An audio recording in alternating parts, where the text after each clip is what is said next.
Alright, so what we're going to be talking about today are linear inequalities, and we're going to talk about how to graph them and then what their solutions mean. Now, we think about graphing linear equations, we think about the format y equals mx plus b, alright, where m is our slope and b is our y-intercept. Alright, and graphing a linear inequality is very, very similar to this.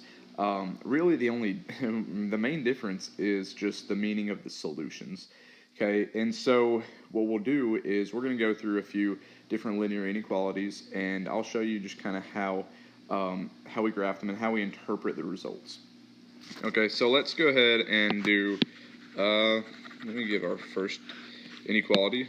We're going to do y is less than 2x plus 1. Alright, so y is less than 2x plus 1.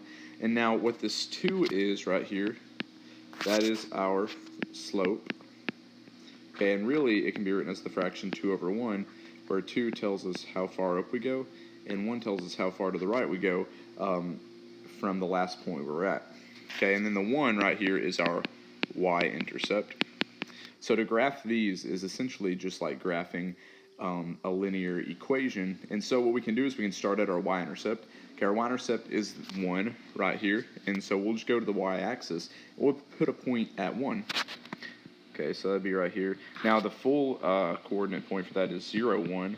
But what's important is the y value right there is 1. So that's our y-intercept. And then from there we can find the rest of our points just by following our slope. So again, we said our slope is up 2 over 1, so we'll just go up 2 over 1, next point, okay, up 2 over 1, next point, just like that. Alright, and then, I can go the other way too, down 2 over 1, down 2 over 1, and just continue on. But here's the thing, with a linear equation, every point on that line is a solution, but not necessarily with linear inequalities. Okay, let's look at our sign of inequality right here. And by sign of inequality, I mean this. That is less than, meaning no matter what point we choose following this, the y value should always be less than what the right side of the inequality equals. So because this is less than and not less than or equal to, what we'll do is we're going to put a dotted line here. So I'm going to show it kind of like this. We're going to put kind of like a dashed line, just like that, to show this is the upper bound of our inequality.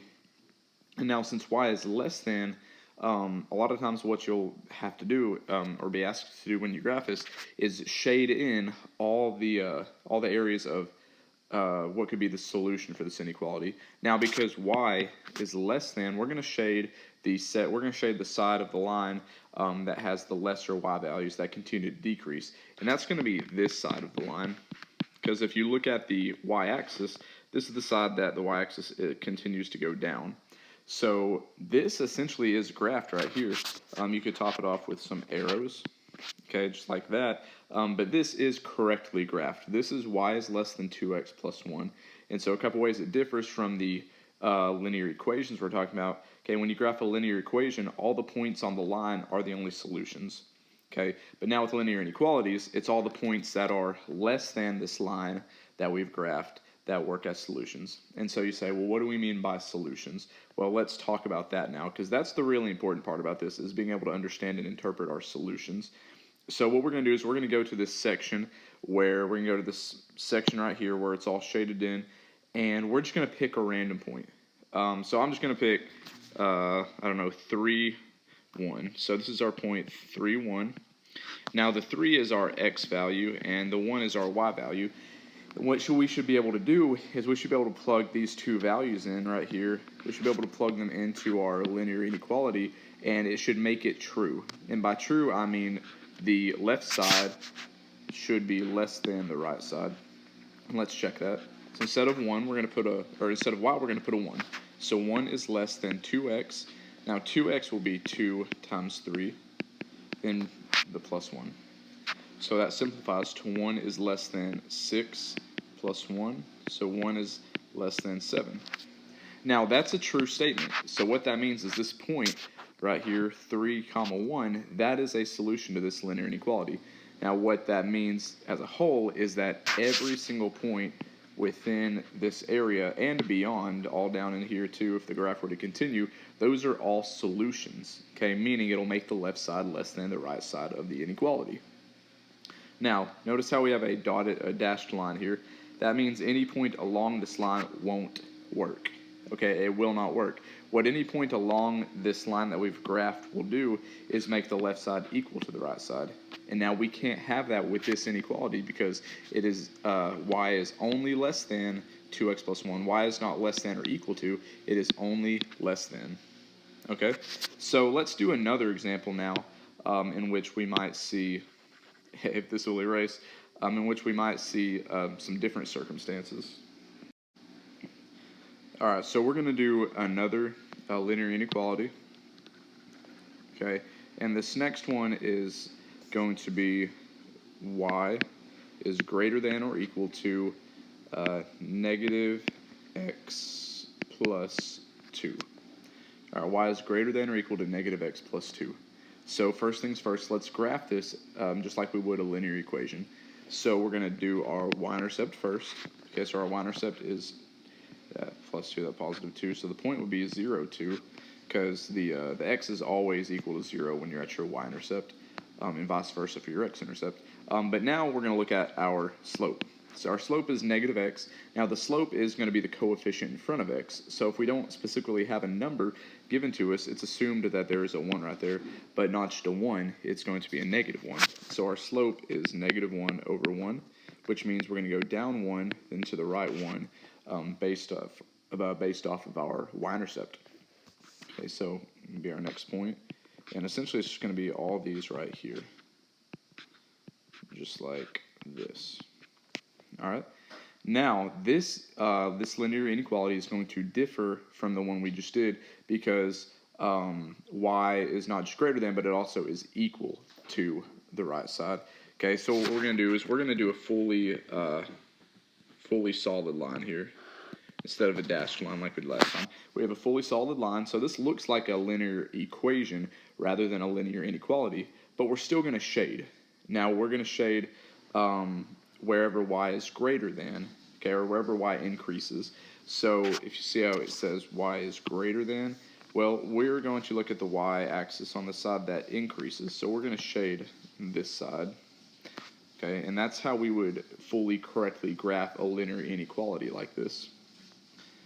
Now, like we did last time, let's go ahead and prove a solution. Okay, meaning let's pick any point that is in the shaded region. Okay, and we're actually going to do two different solutions on this one to see when y is greater than and when y is also equal to. So let's just pick this point right here. This is going to be 1, 2, 3, 4, 5, 6. So 1, comma 6 right there. So what that means is we should be able to plug in 1 for x and 6 for y, and the left side of the equation, the y, should be greater than the right side. So we're going to do that. So y becomes 6. So 6 is greater than negative x is just going to be negative 1 because our x value is 1. So negative 1 is going to be it, plus 2. So 6 is greater than 1. When we add these, we get 1. All right, and so that is a true statement. So what that means, again, is anywhere in this shaded section, whatever point you pick, okay, the left side is going to be greater than the right side in our given inequality. Now, the way this inequality specifically differs from one that does not also have the equal to part is we can pick any point along this line, and it's going to make the left and the right side equal to each other. So let's do that now. Let's go ahead and just pick a random point. Let's do this point right here. So that is 4, negative 2. So we should be able to plug these in and get the same value on the left and the right side. So let's do that now. So instead of y, we're going to put negative 2. Now negative 2 is greater than or equal to negative x. Well, that's going to be negative 4. Okay, then plus 2. All right, so negative 2 is greater than or equal to negative 4 plus 2 is negative 2.